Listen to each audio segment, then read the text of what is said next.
Welcome to Follow Your Joy podcast, where intuition is the doorway to your wisdom, your genius, and your joy. I'm your host, Marla Diane, and I've been transforming creative entrepreneurs' lives for over 26 years. Through 2 businesses as a success coach and a business strategist, and prior to that, an entertainment publicist and a talent manager for 2 decades. It's time to make joy your inner GPS for life and business decisions rather than lean on your logic and reason first. You'll not only be following what is most authentic to you and for you, but you will live the beautiful life that's meant just for you. You'll come to learn that following your joy is a life and a business strategy. Listen in for inspiring entrepreneurial stories and solocasts that illuminate how by trusting your intuition, you'll create a fulfilling result. Want to learn how to access, trust, or up-level your intuition? Join me in the conversation to find out how.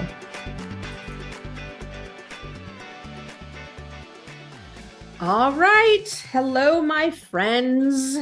Look, I know you've heard this phrase before on Follow Your Joy, which is find the gift in the challenge, and you'll understand why you experienced your situation. While going through the challenge, it doesn't feel like a gift. That is for sure. However, if you can take a moment in the throes of that challenge and be conscious of the bigger picture and possibly the spiritual reason for going through what you're going through, you can soften the edges, right, of what you're experiencing to reveal the possible gift. Okay. And sometimes it does take a few days, if not weeks, to discover that blessing, right, in that challenge after the emotional effect, right, has worn off. But there's always a gift, right? And it can show up as a new chapter in your life that you were meant to do, but maybe didn't see it before, or was not open to seeing it, or maybe you just were not listening to your intuition. My guest today has a remarkable story, how this very gift in her challenge showed up that changed the trajectory of her life, where she can proudly say today, she's mentored and coached over 50,000 lives globally on self-empowerment, which you'll hear a lot about confidence in a few moments, career strategy and soft skills, which I believe is emotional intelligence. And because of that one big challenge, this is what became her gift, right? So I have Lena is the founder and CEO of Rise Up For You. I love that title. She's a #1 best-selling author of Rise Up For You, Closing the Gap Between You and Your Potential. It's a fabulous book, by the way. I've read it. A leadership and career confidence coach and a 2-time TEDx motivational speaker. With over 10 years experience as a college professor and a former top executive for an education corporation, Lena understands the importance of fusing education, empowerment, and leadership together as she works with her clients and speaks to audiences nationwide. And as part of her rich history and story, which you'll hear, she toured the world as a singer. She was a performer for quite a while, and she learned a lot of life lessons in that time of her life. And she has a master's degree in executive leadership. So yeah, high achieving might be a little bit of an understatement, right? So welcome, Neda. Yes, thank you so much for having me. It's really an honor to be here. I'm excited to share with you and with your community. Yeah, absolutely. It's really, really happy to have you. In fact, how I met Neda was I went to an E-Women, I was at an E-Women meeting, luncheon. It was just a month ago. And she was our speaker, right? She was our speaker. And I loved her story that you're going to hear today. And I went, we need to put you on my podcast. So that's where we met, is through other women, obviously women in empowerment. So I'm glad that you're here. Thank you. Thank you for having me. Yeah, you're welcome. So, all right, let's first start off with share the highlights of your journey that brought you to today's, actually brought you to the leader that you are in the empowerment space. So what is that story? The highlights. Ooh. Yeah, what's that story? Okay, I'll give you little reels of my life. Yeah. So, as you mentioned, I started as a performer. I had an amazing childhood to start with, two incredible parents. And my first career, after childhood, was as a performer. I toured the world internationally as a singer and a dancer, Broadway musical theater. Yeah. And I think that's where, some of those soft skills that you talked about in the bio and the confidence came from. When you're traveling the world in Russia and Japan and countries that don't speak English, you learn really quickly how to communicate in other ways, cultural differences, lots of different things change. And it's interesting because as a performer, I always recognized that the biggest challenges that we had when we were on tour, right? A group of 40, was never that we didn't sing or dance good, right? Like we all were all really great at what we did, right. But it was always like communication challenges, confidence challenges, things that had to do with us as people. So after performing, I came back to California and I became an executive for an education corporation. I had about 200 team members under me when I was 27, turning 28. So quite young to have that many team members under me. And I saw the same challenge happening.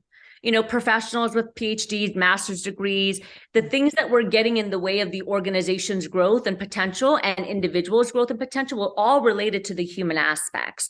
So the inability to communicate effectively, self-confidence, self-sabotage, not having clarity in what they wanted in their life personally and professionally, ineffective leadership, lack of empathy, again, all the human elements. They were genius when it came to their expertise.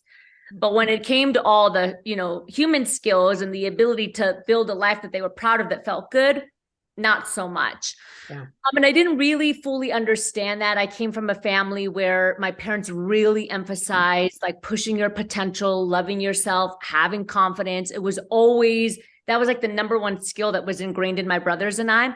Even if we failed, even if we didn't do good, like just do it and go for it anyways, because it's not about the outcome, it's about the process, right? And that's what we've always been taught. So our whole life, we've been taught to have self-confidence because my parents understood that as you get older, people were going to try to chip away at it, right? It was like the number one thing that was going to help you survive. So we had that. And then one day, it was like the first day ever that I decided, I was like, okay, I had an incredible person enter my life and romantically, and was asked to move out of the country to build a life with this individual. So I'm this executive, I'm about 4 years into this role. And I'm like, okay, I make the career doesn't make me. So I'm going to resign from my executive position. I'm going to get rid of the house that I have on the lake. I'm going to sell my brand new luxury car. I'm going to get rid of all my stuff and all my clothes. And I'm going to take 2 luggage and I'm going to, make a shift and move out of the country for love, because I believe in love. And I believe that wherever I am, I can create my own happiness. And unfortunately, 4 weeks after moving out of the country, it all came crashing down. And my ex at the time decided that they no longer wanted to be married, which was really shocking. So after 4 weeks, I get back on a plane. All I have is $100 to my name, no job, no car, nothing. Right. And I remember sitting on that plane crying and thinking, how does an educated woman in 4 weeks go from, at the time, what I thought was the top, to $100 and a broken heart and on a plane crying and embarrassed. My mother didn't even know I was coming back. My family didn't know.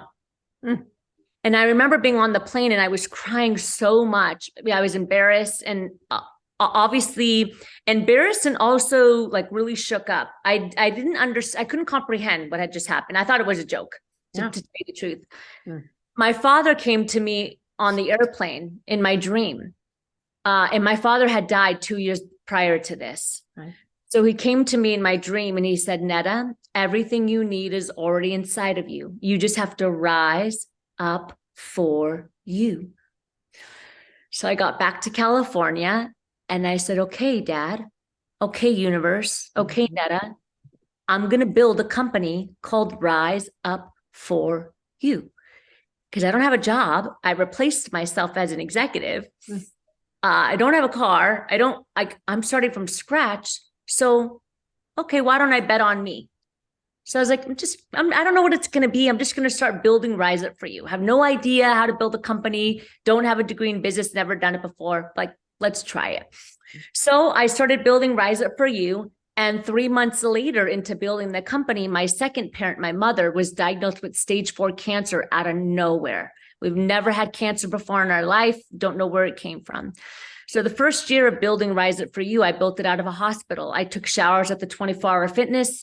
I would go back across the street to the hospital in California and I would sit next to the bed. I would open up my laptop. How do you build a business? What's a podcast? What do people need in the world? Who's Tony Robbins? Like, if you know anything about this industry, obviously you would know him. I'm like, I don't know who this person is. Right.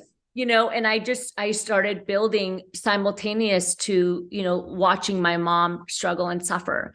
So by the time I was 31 years old, my second parent had passed. She passed 8 months after that. It was a very fast process. So I was 31, turning 32. Both of my parents, who were the most important people in my life, had passed away. I had a broken heart, lost everything, and I'm 31 years old. And incredible. Where do I go from here? So I just kept building Rise Up for You.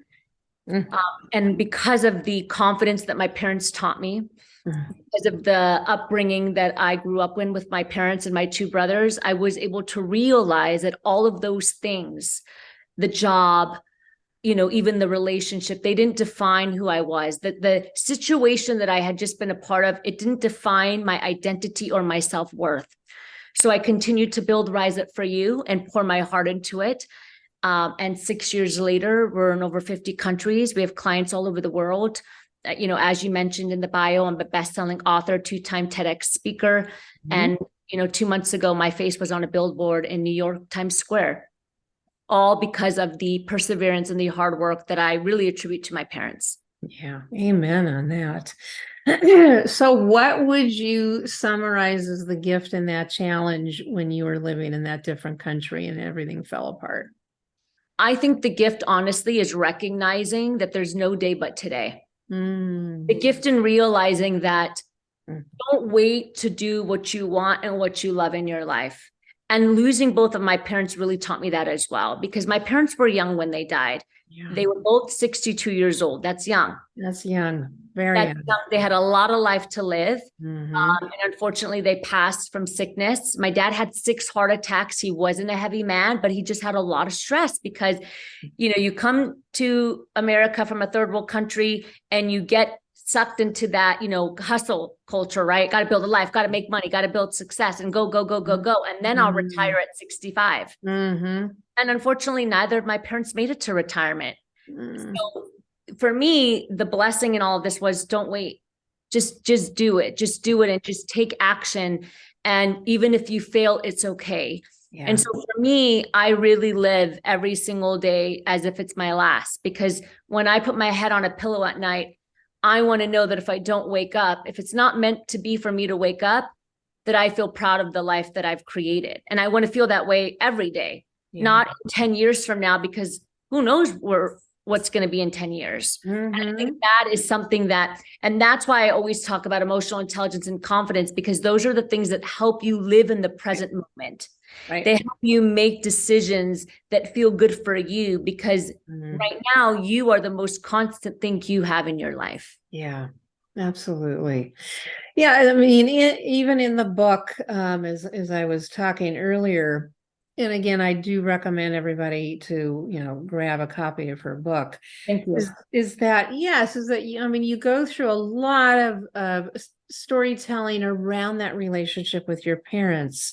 I mean, they really did a stellar job in instilling in you, right, the confidence that you now stand for and that you speak about. and that you do matter, and the things that you do in your life, and that you have gifts, to give to others. That's, I'm going to say that's not common. I mean, yes, there are some amazing, amazing parents out there, but that's really, I feel it's more of an exception than the rule. And I find that part of your story, really, it's, I don't know what the word is, but it's relatable as well as very inspiring, because yeah, I mean, it made who you are today. And you spoke very highly, obviously, of them and the lessons that you learned from them, and you going through that with your mother and sitting in the hospital room and the things that you had to do to keep this woman alive. Yeah. And it's interesting because it's interesting that you talk about that not many people like have that confidence factor, right? Because I didn't know that. And that's the thing is, growing up, I thought everybody was raised like that, and then I would, as I said, I was a performer, and I would see that people that were really gifted didn't have the confidence to like go and audition or go like take the stage. And I remember then being like, I don't like, what's happening? How come they're not doing it, Right. And then getting into the professional space and thinking the same thing. And I'm like, what's happening? I don't get it. Why aren't you just like going and like believing in you and like taking action? So it wasn't really until I went through the divorce that I had that first experience where I thought, oh, so this is what happens, is that you go through experiences in life that make you feel a certain way. And if you're not careful, then you accept that experience as if it's your own. And then now you carry that the rest of your life as if you're not enough. Yeah. You see? Yeah. I was fortunate enough that I didn't have an experience like that until I was like 20, till I was older, right? 30 years old is when I had the experience. So by that time in my head, I already can decipher like, no, like, I believe in me. Like, I'm not a bad person, right? But if you're 5 years old and you learn that, you don't know the difference. And then when you're 10 years old and your teacher reinforces it, you think it's the truth. Then when you're 16 years old and you have your first relationship and that falls apart, it's definitely the truth. And you see, and then by the time you're 30 and 40, you have this whole belief system about how you're not enough. And so when you want to go do something or take an action, that thought of like, I don't think you have it in you, you're not good enough, who says you deserve that? That comes up whether you realize it or not, because oftentimes it's subconscious. And so that's when, I realized that this is what I would consider to be the greatest tragedy of wasted human potential. This is the human pandemic. It's a global pandemic because no matter what country I go to, and I've been around the world as a speaker, it has been consistent across the board that 83% of professionals say their number one challenge is self-confidence and believing in themselves. Yeah. And that is a shame. Thank you. That's why you're there. That's part of your zone of genius. That's why you're out doing what you're meant to do. Right. So that, that's a wonderful gift that your parents gave you, because that is correct. We get imprinted, right, as children, right? That's definitely a longer topic at that, but we get imprinted, and sometimes it's no fault of our own or their own, because it's generational. Yep. And thank goodness there's someone that can come along, be it a coach, be it a mentor, be it somebody in your life that can really help you change that trajectory. So yeah, it's an exception rather than the rule. And that's a wonderful blessing that you had. Thank you. And I like how you just said what you said about, realizing that it's, passed down from generation to generation programming, because that's one of the ways of overcoming some of these beliefs is having empathy for the parents and the teachers and the past relationships that made you not feel good enough. Having empathy and realizing that they also learned it from somebody, pass it down to them. And they also had like negative beliefs about themselves and they didn't know better. Like they didn't know how to break it. So when you don't break it, hurt people hurt, right? What do you do with it? Is it becomes a belief in the programming, and then you pass down the police and the belief in the programming. So Exactly. Yeah, and that's the core of the work, part of the work that I do, the expertise around your relationship with money, which is core to everything that I coach and with my creative entrepreneurs, is that as well as, money. In other words, money is part of your, let me back up, your relationship with money, right? Your habits, your behaviors, mindset are impacted upon you as children, just like confidence. You either Yep. have it or you don't. Yep. Have good, you have parents that are instilling that confidence in you. But the point is, it's no fault of anybody's. It's generational until somebody says, which I say, the buck stops here. We're Yep. creating a new money legacy.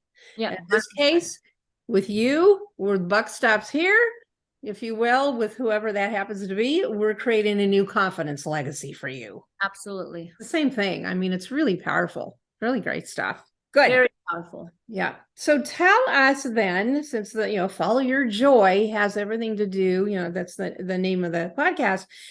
It's a life and a business strategy, which is why I call it that, because when we listen to our intuition, we listen to the joy, what brings us joy in what we do, right? That's a clue.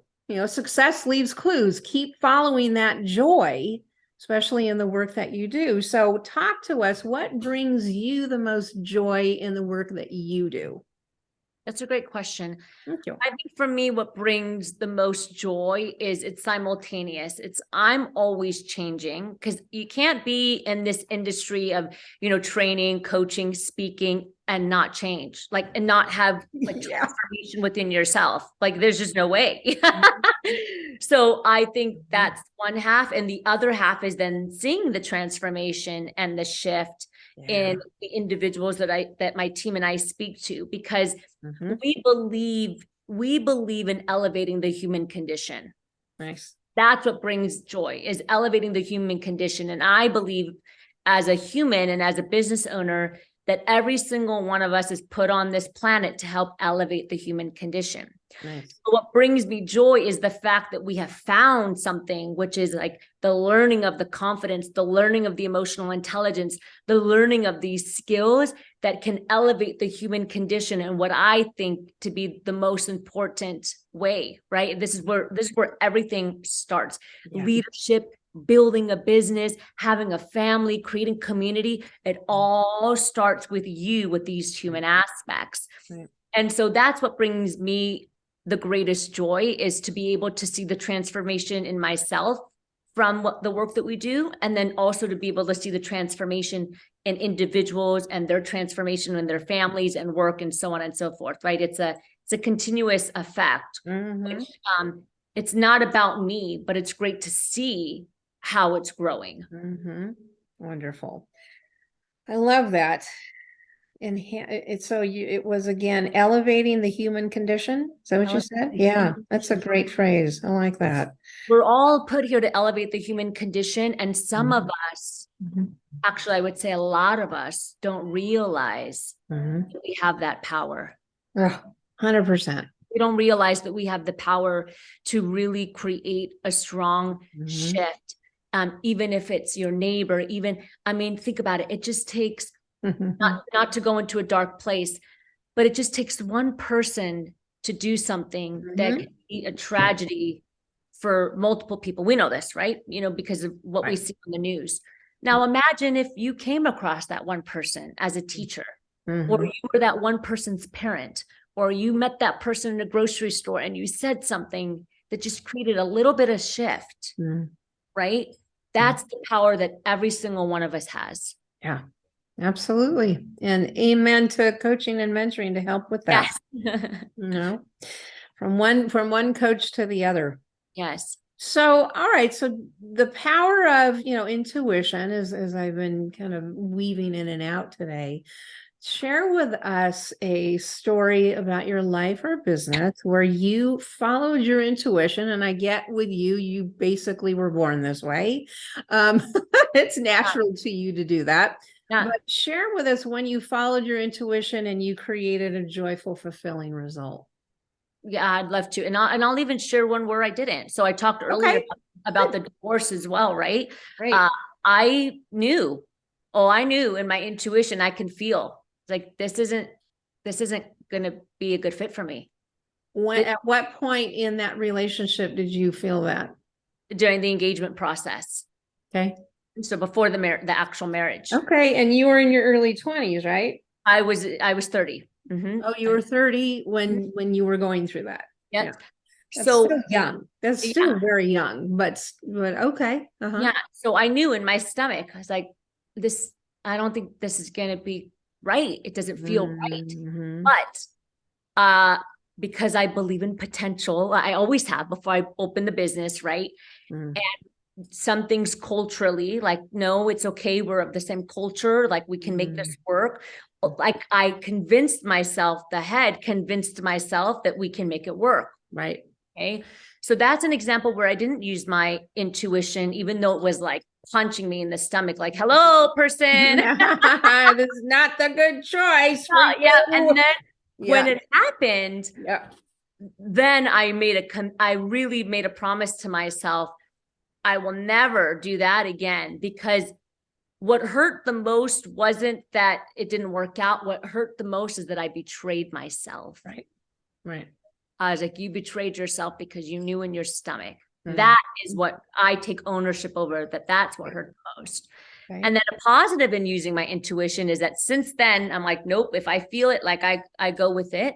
Right. And I remember, so when I first started, building Rise Up For You, and after my mother passed, like you don't get money just like that after, 1 month of building the business, right? It takes time, you grow the business, the structure. Yeah. And so I remember the old college that I used to work at, they came back and they were like, the other person we hired, not working so much, we'd like to have you come back. And I was building Rise Up For You. And I was like, okay, like that'd be great to do, in the evening while I'm building in the daytime. So I started doing that. And then one day I had a dream. That said, no, you need to like do only Rise Up For You. If you want to make this happen, you cannot receive a paycheck or anything comfortable from anything. So I woke up, I only had 1.5 months of savings because I was still recovering from the divorce, right? It was all at the time. And I said, you know what? No, I feel it in my stomach. I think I have to just let it go. Not if I don't get a paycheck, and I just have to trust. I just have to do it. Good. So I called the CEO and I called the director of the college, and I said, I'll finish out this next month because I want to honor my commitment. I have students. Don't put me on the books after this month. I'm only going to do Rise Up For You. Yeah. And then I hung up the phone and I was like, oh my God, what did I just do? Like, I only have like a month and a half left of savings. And so that means I only have like 2 paychecks left that are going to come in. Like, how am I going to survive? And I was like, no, Netta. And then, I'm coaching myself. No, the same energy you put into stressing is the same energy you can put into manifesting and taking action. Right. That's right. Amen. Yes. So I was like, no, don't stress. Like, just take action. Like, just do your thing. Okay. Yeah. So I, every day I woke up, I'm like, okay, 2 days later, not months, 2 days later, I get an email from one of the largest companies in the world. I'll let you imagine what it is. Okay. So when you think of the largest company in the world, the first or second one that comes to mind, that's who they are. Yeah. I get an email from them. I'm like, why do I have an email from them? This is spam. What is this? I open it up. It was a real email. We have the largest conference of the year, 40,000 people from around the world. We're doing a lounge on coaching, on confidence, on leadership, and we were referred to you.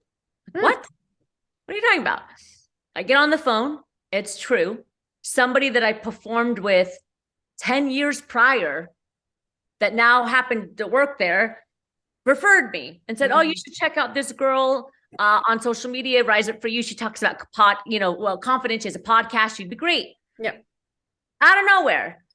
Get on the call. I do a bunch of interviews, and 3 weeks later, we land one of the largest companies in the world with a Yep. 5-figure contract. Amen. And That works. I tell you not, I screamed and I shouted and I said, universe, intuition, God, like you just thank That's you. it. Like, you do it and it comes back to you. And I will tell you that ever since then, Fabulous. I have not worried about money. I have not worried about what's going to happen in my life. I'm just like, just trust it's going to happen. Focus on energy. And I know you talk about this a lot.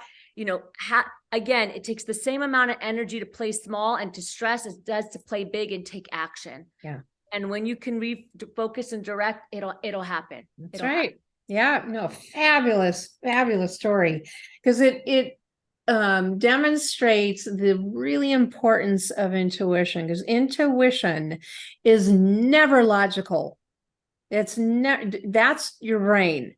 That's how our brain works, right? Is logic, practicality, safe, past. Yep. Whereas with intuition, it's always for your best interest. It's always for your evolution. It's always gonna be good for you. It may not feel like it, but when we try to make logic out of our intuition, that's not going to work. Yeah. We have to be able to do, which is what you did, is leap and the net will appear. Yeah. In other words, you got to trust. And that you said that several times, which I'm like, yes, you got to trust your intuition.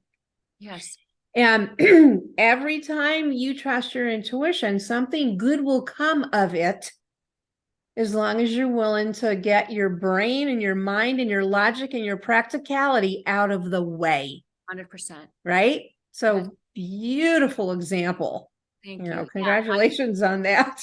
I totally believe it. And like I said, from there, it's been amazing. And I know, you probably see this a lot with your clients too, where the second the client says, okay, I'm going to do it, and they come back next week, they're like, guess what happened? Oh, every time. You open it up to the universe, right? Like you were like, okay, you made the conscious shift and the universe responds to you and your shift. And that's what happens. That's exactly what happens, because, when you get into the metaphysical part of this, which is also what I, believe, live, and coach, is that, yes, you've raised your vibration. I mean, everything is vibrational effect, our thoughts, our feelings, etc. We live in an energetic universe.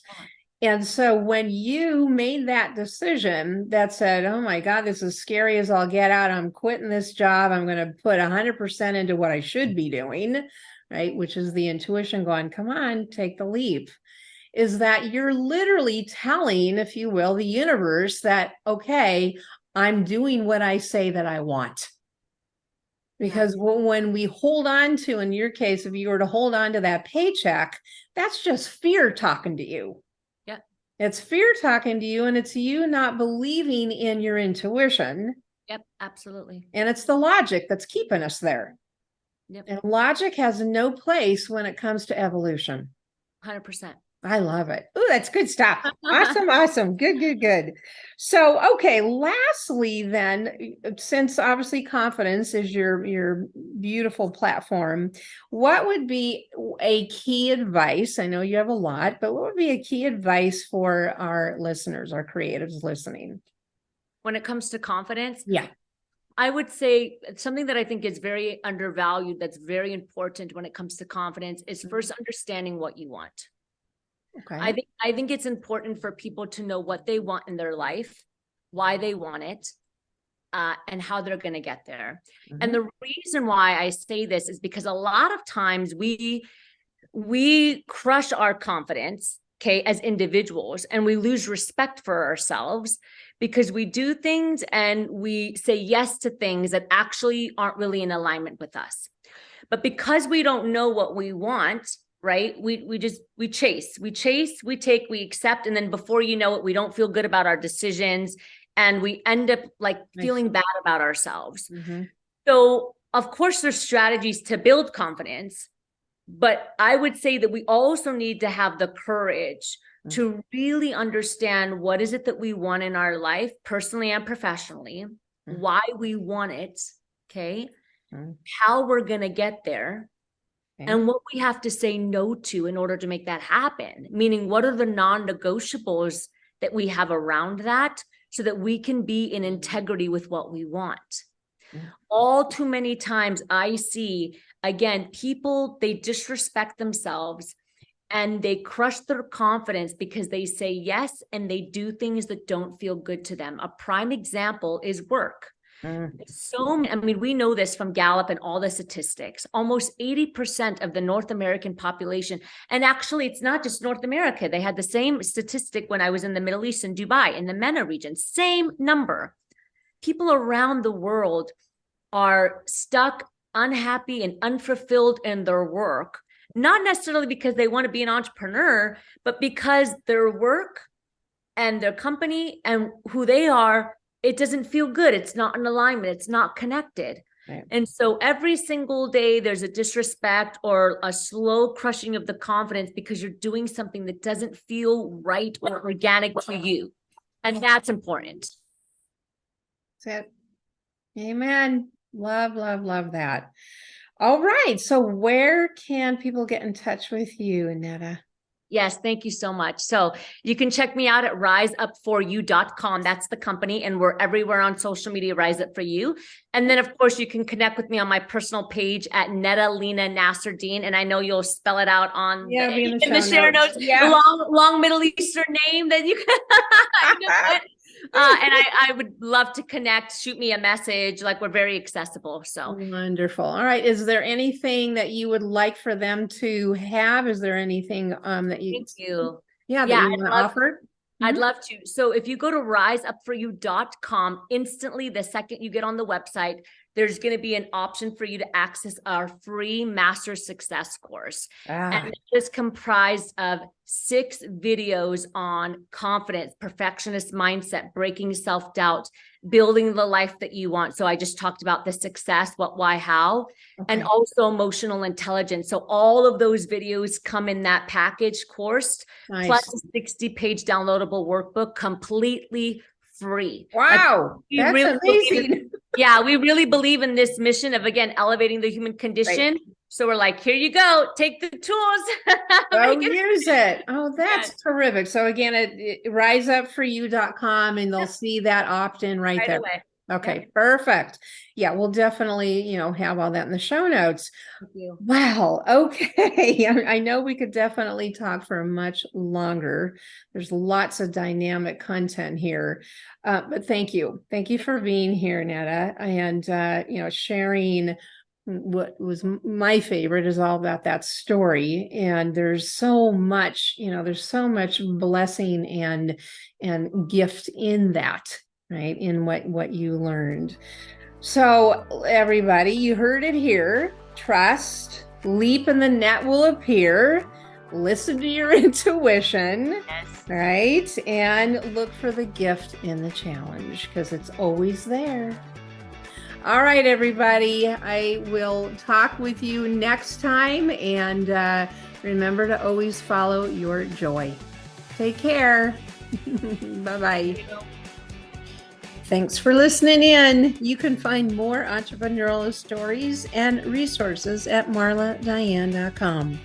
And while you're there, enjoy my 3 free downloads to up-level your business and your life. How about you take a screenshot of this episode and tag me on Instagram by sharing your highlights of what you learned today? I'd love to connect there with you. Until next episode, take care.